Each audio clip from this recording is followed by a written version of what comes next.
नमस्कार दोस्तों, स्वागत है आप सभी का रोशन जिंदगी के बेहद खास वीडियो में। दोस्तों, आज मैं आप सबके साथ एक ऐसा बेहद उपयोगी, भरोसे पर खरा उतरने वाला और साफ असर दिखाने वाला घरेलू उपाय बताने जा रहा हूं, जिसे पुराने जमाने की देसी चिकित्सा, दादी नानी के परखे हुए तरीकों और कई पीढ़ियों के अनुभवों का सार माना जाता है।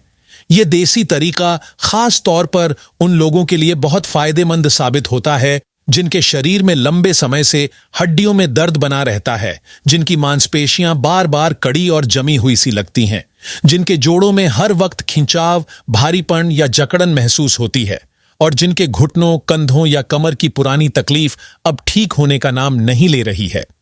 यह पारंपरिक उपाय धीरे धीरे शरीर के अंदर असर करता है, इन सभी समस्याओं को जड़ से कम करने में सहायता करता है और शरीर को फिर से पहले जैसा हल्का, लचीला और एक्टिव बनाने में अहम भूमिका निभाता है। वैसे तो इससे पहले भी मैं सेहत से जुड़ी कई बीमारियों, रोज की हेल्थ प्रॉब्लम्स और अलग अलग तरह की परेशानियों पर विस्तार से चर्चा कर चुका हूं और हर बार सरल भाषा में समझाते हुए कई आयुर्वेदिक और घरेलू उपाय आप सभी के साथ साझा किए हैं। लेकिन आज जो घरेलू नुस्खा मैं आपके सामने रखने जा रहा हूं, वह बाकी उपायों की तुलना में और भी ज्यादा सरल है, असर में और भी गहरा है और तेजी से राहत देने की क्षमता रखता है। इस नुस्खे की सबसे बड़ी विशेषता यह है कि इसे कोई भी व्यक्ति बिना थकान, बिना ज्यादा मेहनत और बिना समय गंवाए कुछ ही मिनटों में तैयार कर सकता है। दूसरी खास बात यह है कि इसे बनाने के लिए केवल 2 चीजों की आवश्यकता होती है। ये दोनों चीजें इतनी सामान्य हैं कि या तो पहले से आपकी किचन में रखी होंगी या फिर पास की किराना दुकान, जनरल स्टोर या छोटे बाजार से बहुत आसानी से मिल जाएंगी। इसे बनाने का तरीका इतना आसान है कि आप इसे सुबह बनाएं या शाम को, दिन में तैयार करें या रात में, यह तुरंत तैयार हो जाता है और हर समय अपना काम करता रहता है। अब यहां दोस्तों, एक बहुत महत्वपूर्ण बात को समझना बेहद जरूरी है। इस देसी उपाय का पूरा लाभ तभी मिलेगा जब आप मेरी हर बात को ध्यान से सुनेंगे, हर लाइन को शांति से समझेंगे और बिना जल्दबाजी किए इसे अपनी रोजमर्रा की लाइफ में सही ढंग से अपनाएंगे। आप खुद सोचकर देखिए, अगर आपके कंधों में हमेशा ऐसा बोझ बना रहता है जैसे वहां किसी ने वजन रख दिया हो, अगर कभी अचानक सुई चुभने जैसा दर्द उठ जाता है, अगर घुटनों में हल्की या तेज चुभन होती है या चलने पर जलन बढ़ जाती है, अगर हाथ पैर के जोड़ों में लगातार कसाव या अकड़न बनी रहती है और अगर मांसपेशियों में खिंचाव, तनाव या हल्की पकड़ जैसी फीलिंग बनी रहती है, तो मान लीजिए यह देसी तरीका आपके लिए किसी चमत्कार से कम साबित नहीं होगा। खासकर तब जब सीढ़ियां चढ़ते समय, कुर्सी से उठते वक्त या चलते ही दर्द बढ़ जाता है, उस समय यह नुस्खा आपके लिए बड़ी राहत बन सकता है। देखिए दोस्तों, हमारे शरीर के अंदर जब भी 2 हड्डियां आपस में मिलती हैं तो वहां एक जोड़ बनता है, जिसे सामान्य भाषा में जॉइंट कहा जाता है। इस जोड़ के बीच में एक मुलायम, चिकनी और लचीली परत मौजूद होती है जो कुशन की तरह कार्य करती है। आम बोलचाल में लोग इसे हड्डियों के बीच की गद्दी कहते हैं, लेकिन मेडिकल भाषा में इसे कार्टिलेज कहा जाता है। यही कार्टिलेज दोनों हड्डियों को आपस में रगड़ खाने से बचाता है और मूवमेंट यानी चलने फिरने की प्रक्रिया को आसान और दर्द रहित बनाए रखता है। लेकिन जैसे जैसे उम्र बढ़ती है या शरीर अंदर से कमजोर होता जाता है, ये कार्टिलेज धीरे धीरे पतला, कमजोर और सूखा होने लगता है। कई मामलों में यह परत इतनी ज्यादा घिस जाती है कि लगभग खत्म होने की स्थिति तक पहुंच जाती है। जब यह कुशन जैसी सुरक्षा परत कम या समाप्त हो जाती है, तब दोनों हड्डियां सीधे आपस में टकराने लगती हैं और यहीं से घुटनों, कंधों या किसी भी जोड़ में दर्द, सूजन, जलन और चलने फिरने में परेशानी शुरू हो जाती है। बहुत से लोग कहते हैं कि उनके घुटनों में सुई जैसी चुभन होती है, कंधे सुबह उठते ही जकड़े रहते हैं और उंगलियां आसानी से मुड़ नहीं पाती। आपने भी अपने घर के बड़े बुजुर्गों को यह कहते सुना होगा कि अब सीढ़ियां चढ़ना कठिन हो गया है, उंगलियां पहले की तरह मुट्ठी नहीं बना पाती और सुबह जमीन पर पैर रखते ही तेज दर्द दौड़ जाता है। ये सारे लक्षण साफ तौर पर यह संकेत देते हैं कि उनके जोड़ों का कार्टिलेज काफी कमजोर हो चुका है या लगभग समाप्त होने की अवस्था में पहुंच गया है। अब जो घरेलू उपाय मैं आपको बताने जा रहा हूं, उसकी सबसे खास बात यह है कि यह शरीर में कार्टिलेज को दोबारा मजबूत बनाने में सहायता करता है। पुराने और कमजोर जोड़ों की स्थिति सुधारने में मदद करता है और हड्डियों को फिर से मजबूत, टिकाऊ और लचीला बनाने में योगदान देता है। जैसा कि मैंने पहले बताया, इसे तैयार करने के लिए केवल 2 चीजों की जरूरत होती है, लेकिन उन चीजों को किस प्रकार मिलाना है, कब मिलाना है, कितनी मात्रा रखनी है और किस तरह उपयोग करना है, यह समझना बेहद जरूरी है। इसलिए मेरा आपसे निवेदन है कि पूरी बात को धैर्य से समझें, हर लाइन पर ध्यान दें और इसे अपनी रोजमर्रा की लाइफ में शामिल करके पूरा लाभ उठाएं। तो दोस्तों, इस नुस्खे की शुरुआत होती है एक साफ, चमकदार और पूरी तरह सूखी कांच की बोतल से। यहां सबसे महत्वपूर्ण बात यह है कि यह बोतल किसी भी स्थिति में प्लास्टिक की नहीं होनी चाहिए। यह केवल ग्लास की ही होनी चाहिए, क्योंकि जब कोई तेल, खासकर देसी, आयुर्वेदिक या हर्बल नुस्खों में उपयोग होने वाला तेल प्लास्टिक के कंटेनर में रखा जाता है, तो प्लास्टिक में मौजूद केमिकल्स धीरे धीरे तेल की क्वालिटी को खराब करने लगते हैं और उसका प्रभाव कम कर देते हैं। अगर आपके घर में पहले से सरसों का तेल रखा है तो आप उसका उपयोग कर सकते हैं, लेकिन यदि आप चाहते हैं कि यह नुस्खा ज्यादा असरदार, ज्यादा गहरा और ज्यादा लाभकारी बने, तो मेरी सच्ची सलाह यही है कि सरसों के तेल की जगह तिल का तेल इस्तेमाल करें, क्योंकि तिल का तेल पूरी तरह नेचुरल होता है, शुद्ध होता है, बिना किसी मिलावट और बिना किसी केमिकल के होता है और प्राचीन समय से हर तरह के दर्द को कम करने का भरोसेमंद उपाय माना जाता रहा है। आयुर्वेद में तिल के तेल को सबसे उत्तम, प्रभावी और सुरक्षित तेल बताया गया है।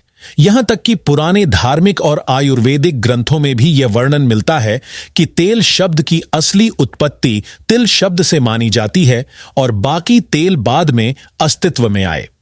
आयुर्वेद की प्रसिद्ध पुस्तक अष्टांग हृदय में भी स्पष्ट रूप से बताया गया है कि जो व्यक्ति प्रतिदिन तिल के तेल से हल्के हाथों से पूरे शरीर की मालिश करता है, वह जीवन भर घुटनों के दर्द, जोड़ों की जकड़न और शरीर के अलग अलग हिस्सों में होने वाली परेशानियों से काफी हद तक दूर रहता है। इसलिए दोस्तों, मेरी यही सलाह है कि इस घरेलू उपाय में सरसों की जगह तिल के तेल का ही प्रयोग करें, ताकि इसका असर तेज हो, गहरा हो और आपको जल्दी आराम महसूस हो। अब दोस्तों, इस पूरे देसी, भरोसे के काबिल और पारंपरिक घरेलू इलाज को सही ढंग से पूरा करने के लिए हमें एक और बहुत अहम, ताकत देने वाली और तेजी से असर दिखाने वाली चीज की जरूरत पड़ती है, और वह चीज है कपूर। कपूर का नाम लगभग हर घर में सुना हुआ होता है, क्योंकि आमतौर पर इसका उपयोग पूजा पाठ, आरती और अलग अलग धार्मिक कामों में किया जाता है। लेकिन दोस्तों, कपूर का इस्तेमाल केवल पूजा तक सीमित नहीं रहता। आजकल लोग कपूर का सहारा बंद नाक खोलने, सांस लेने में आराम पाने और यहां तक कि शरीर के अंदर ऑक्सीजन लेवल बेहतर रखने के लिए भी लेने लगे हैं। कपूर की सबसे बड़ी खासियत यह है कि यह हमारी ब्रीदिंग यानी सांस लेने की प्रक्रिया को थोड़ा तेज करता है और हमारे लंग्स यानी फेफड़ों को मजबूत बनाने में मदद करता है, जिससे शरीर में ताजगी और एनर्जी बनी रहती है। लेकिन इस खास घरेलू उपाय में हम कपूर का उपयोग सांस या नाक के लिए नहीं, बल्कि जोड़ों के दर्द, सूजन और अंदर जमी हुई जकड़न को धीरे धीरे कम करने के लिए करेंगे, ताकि जहां जहां हड्डियों या मांसपेशियों में तकलीफ हो रही है, वहां तक यह तेल तेजी से राहत पहुंचा सके। अब आपको करना यह है कि कपूर के केवल 2 छोटे छोटे टुकड़े लें। इन टुकड़ों को किसी ओखली मूसल, पत्थर वाले ग्राइंडर या किसी भी मजबूत चीज की सहायता से धीरे धीरे कूटते जाएं और इतना महीन बना लें कि यह बिल्कुल बारीक पाउडर यानी पतला चूर्ण बन जाए। इस बात का खास ध्यान रखें कि कपूर का कोई भी बड़ा या मोटा टुकड़ा बिल्कुल भी बाकी न रहे। जब कपूर पूरी तरह से बारीक चूर्ण में बदल जाए, तब उसे उसी साफ, सूखी और चमकदार कांच की बोतल में डाल दें, जिसमें पहले से तिल का तेल भरा हुआ है। इसके बाद बोतल का ढक्कन अच्छे से बंद करें और बोतल को दोनों हाथों से पकड़कर कुछ देर तक हल्के हल्के हिलाएं, ताकि कपूर का चूर्ण और तिल का तेल आपस में अच्छी तरह मिल जाएं और एक स्मूथ, एकसार और पूरी तरह घुला हुआ मिश्रण तैयार हो जाए। अब दोस्तों, इस तैयार किए गए तेल को कम से कम 1 घंटे तक सीधी और तेज धूप में रखना बहुत जरूरी होता है। यदि मौसम गर्मियों का है तो यह काम और आसान हो जाता है, क्योंकि उस समय सूर्य की किरणें तेज होती हैं और तेल पर अच्छा प्रभाव डालती हैं। लेकिन अगर मौसम सर्दियों का हो, आसमान में बादल छाए हों या धूप कम निकल रही हो, तो इस प्रक्रिया में थोड़ी दिक्कत आ सकती है। ऐसे में कोशिश करें कि किसी ऐसे दिन इसे धूप में रखें जब सूर्य की रोशनी सीधे बोतल पर पड़े। पूरे 1 घंटे तक धूप में रखने के बाद यह तेल पूरी तरह तैयार, ज्यादा शक्तिशाली और उपयोग के लिए योग्य हो जाता है। अब सबसे अहम और ध्यान देने वाली बात यह है कि इस तेल का उपयोग किस समय और किस तरीके से किया जाए ताकि इसका असर ज्यादा गहरा और लंबे समय तक रहने वाला बने।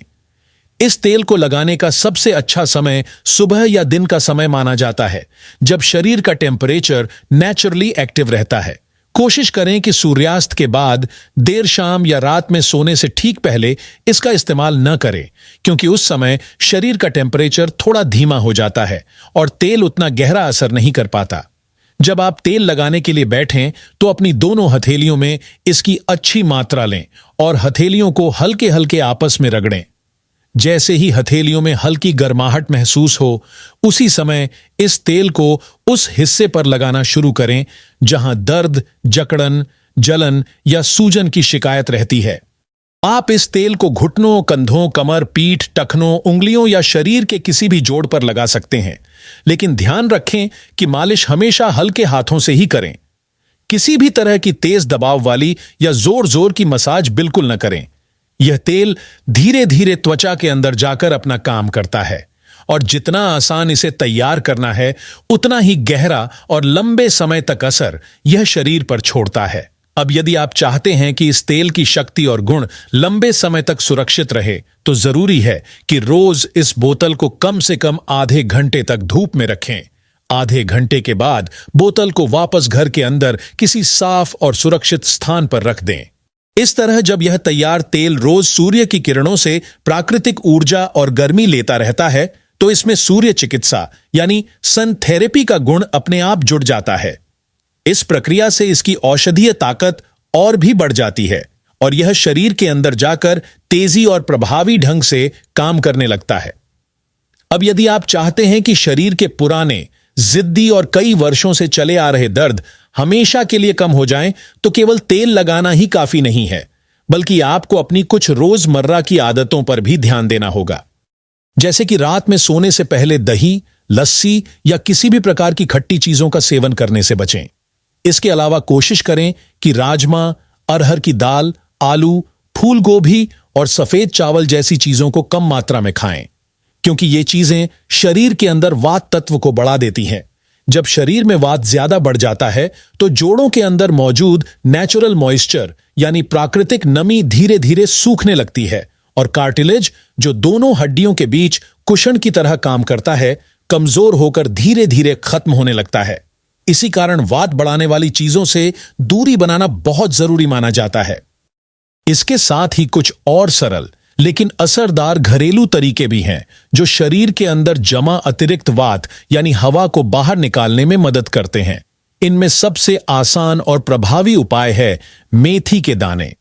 आपको हर रात सोने से पहले 1 चम्मच मेथी के दाने साफ पानी में भिगोकर रखने हैं और अगली सुबह उठते ही खाली पेट इन भीगे हुए दानों को अच्छी तरह चबा चबा कर खा लेना है। यह तरीका शरीर के अंदर की अतिरिक्त गैस, सूजन और भारीपन को बाहर निकालने में काफी मदद करता है और इससे जोड़ मजबूत बने रहते हैं तथा दर्द लंबे समय तक दूर रहता है। इसके अलावा एक बहुत ही सरल लेकिन ताकतवर योगासन है पवन मुक्त आसन। यदि आप इस आसन को रोज 1 या 2 बार आराम से करते हैं, तो शरीर में जमा अतिरिक्त हवा बाहर निकल जाती है, पेट हल्का महसूस होता है और जोड़ों का दर्द धीरे धीरे कम होने लगता है। इससे शरीर का पूरा सिस्टम थोड़ा रिलैक्स होकर प्राकृतिक तरीके से खुद को ठीक करने की दिशा में काम करने लगता है।